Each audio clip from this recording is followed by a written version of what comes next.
Mineral Resources Minister Zwane says he has had extensive consultations with the ANC over the new mining charter. Speaking exclusively to ANN7, the minister said he is ready to discuss any aspects of the charter with the party.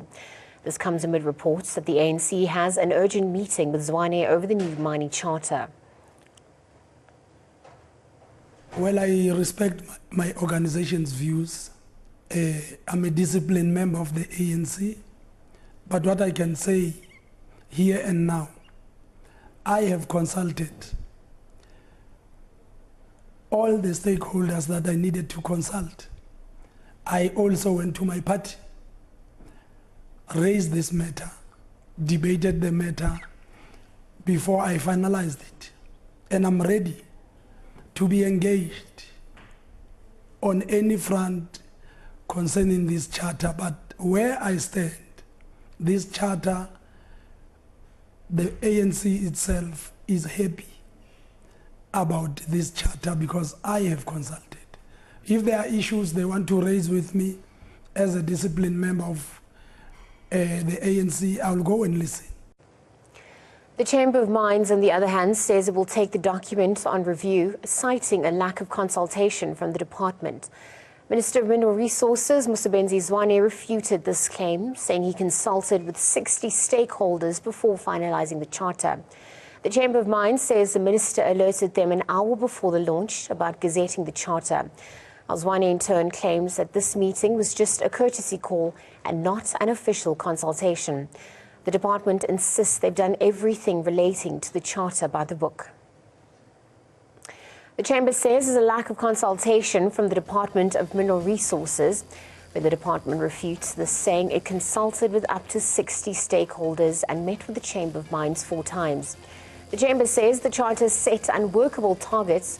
Zwane, in his speech, says the government has learnt not to set targets in a vacuum, and it consulted many institutions on how to find a working balance between profit-making and the needs of state development. The Chamber had also argued the charter will scare investors, but the department had reiterated that the charter is indeed the policy certainty that investors had been asking for. Now, the narrative against the charter has already begun, the first being that the share price of mining companies will take a hit on the JSE after the charter was introduced. Media outlets reported that the rand had tanked 2% after the announcement. Similarly, it was suggested that big mining houses would lose share value. Another narrative being employed against the introduction of the charter is that prospecting for new mining ventures will be drastically reduced now that ownership of prospecting licenses had been raised.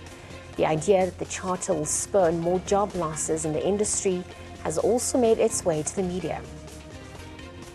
The question that we must be asking, why is it that after 23 years of democracy, do you still have foreign companies who are doing samples, mineral samples, when you have unemployed graduates who can actually be recruited by local companies, when you have local graduates who can actually form companies? Because this charter opens up the other areas. It says young people who are graduates can group themselves into a cooperative that is going to be a company that is going to be doing mining samples.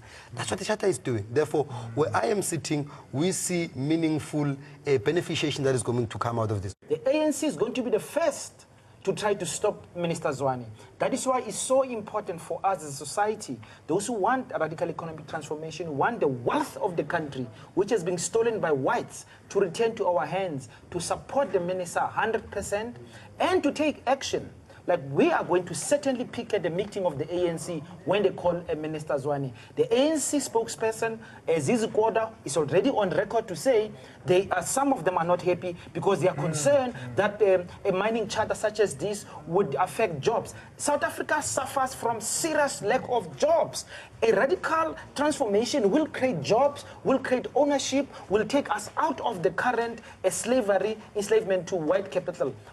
In terms of moving forward, I think it's very important for those that are in this space of consultation to understand the meaning of the word, that the minister's duty is to consult and so on, and the minister has done that. But people mustn't confuse consultation with co-governance. It's not the same.